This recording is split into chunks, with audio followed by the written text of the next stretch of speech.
Reaction time. What's up, guys? Welcome back to another. We got pitch meeting Miss Marvel. Let's check it out. Love their videos, guys. Go check out the rest of my video. I might make a playlist so y'all can find them easily, but I do a lot of pitch meeting. Great content. Let's go.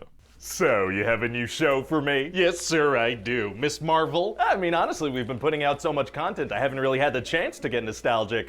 This is a show called Miss Marvel about this 16-year-old Kamala Khan. Oh, and what's her deal? Well, she freaking loves the Avengers, sir, especially Captain Marvel. She has all her merch. Oh, we're even making fictional money off of merch. I like that. Yeah, and so Kamala has this friend Bruno, and it seems like he's got a little crush on her. Aw, teenage love. And she's gonna meet this new kid, Cameron, and it seems like he has a little crush on her. Oh, him too, okay. And later in the show, she's gonna meet this guy, Kareem, and it seems like he's got a little crush on her. Him as well, also. Yeah. All right, him too. And she also has this brother, Amir. Oh, no. And he's gonna get married soon. Oh, thank God. So anyway, Kamala really wants to go to this Avengers convention, but her parents are super strict. They don't want her to go. Okay. But she sneaks over to it anyway, dressed like Captain Marvel, and that's where she discovers she has powers. How did she get powers? By putting on this bangle from her grandmother. And? Getting powers from it. Oh, that was pretty simple. Okay, neat. Yeah, so she ends up saving this girl from something that she herself caused, and now she's a secret superhero. Oh, wow. So anyway, later she's gonna find out that that guy Cameron and his mom Najma are part of this group called the Clandestines. And what's her deal? Well, they're from another dimension, and they've been stuck here for like 80 years, and they need Kamala's help to get back. Right. But then Bruno's like, well, that might be dangerous. So Kamala's like, okay, well, I'm gonna take a minute to think about this. Yeah, I mean, that's totally fair. But then Najma hears about that and she goes nuts and they all attack Amir's wedding. They've been waiting for 80 years and they can't wait a couple more days for Kamala to think about it. That's what we're going with. And these people have some little powers of their own, so they're pretty dangerous and they'll straight up kill people. They don't care. Oh no. But then these federal agents from the Department of Damage Control show up and arrest all the bad guys. Jeez, well, I guess they must interrogate all the guests from the wedding too, huh? No. They do not. So then Kamala's grandmother calls and she's like, hey, listen, you guys gotta come to Karachi right now. So they get on a plane and head over there. So not only do they not interrogate anyone, they let them leave the country as well? Oh yeah, they're comically incompetent, sir. Yeah, it sure sounds that way. But they do take the clandestines into custody. Wow, is it gonna be tough for them to break out? Actually, it's gonna be super easy. Barely an inconvenience. Oh, really? Yeah, cause see, they just kinda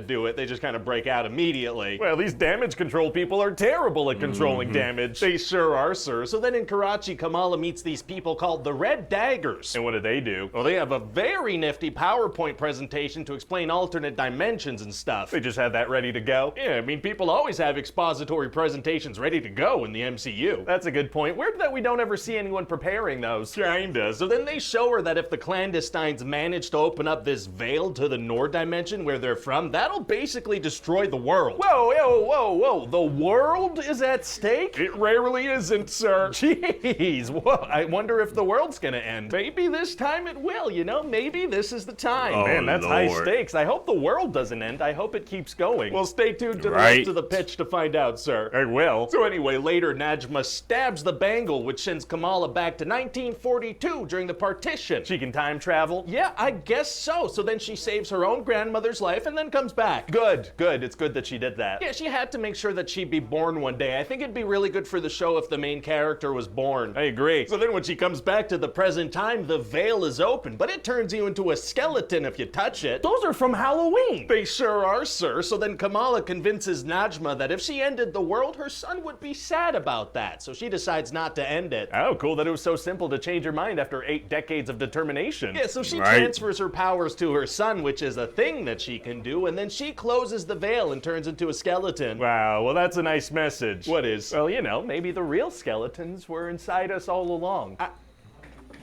Yeah, that's not technically wrong. Nice. All right. Not technically being wrong is tight. So, okay, so moving on. So then they gotta go back to America because Cameron cannot handle these new powers. No. So Kamala's parents give her a cool new costume so she can go save the day and help out. I thought they were super strict and protective. Yeah, but now that she defied them a bunch and did a whole lot of dangerous stuff, they're like, yeah, we can trust you now. What? Right. So all the kids go to their high school, but then damage control shows up. How'd they find them? Well, one of the kids asks that question, but another one's like, it doesn't matter. matter. But how did they, though? Hey, shut up. So now they're outside and they've got the school surrounded. Man, well, it's gonna be tough for a group of kids to get out of that situation. Actually, it's gonna be super easy. Barely an inconvenience. Oh, really? Yeah, see, they rig up the school Home Alone style, and they take these guys out with science and with softball launchers. That sounds like it'd take super long to set up. Why didn't the agents just go in? Because? So then these agents try to shoot Cameron dead, but Kamala jumps in and saves him. They tried to shoot a kid? They did, yeah. They said they would use non-lethal force and then immediately used lethal force. Yikes. So then Kamala punches a hole in the ground and he escapes to Pakistan. How deep was that hole? I know, right? No, like, what are you talking about? And then Bruno's gonna tell Kamala that he discovered she has a mutation. That's the word from the other thing. It sure is, sir. And then Kamala swaps places with Captain Marvel. Very exciting and confusing. And so that's about it. What do you think? Oh, it sounds like a lot of fun. Maybe we put this out at the same time as that Obi-Wan Kenobi show we're doing.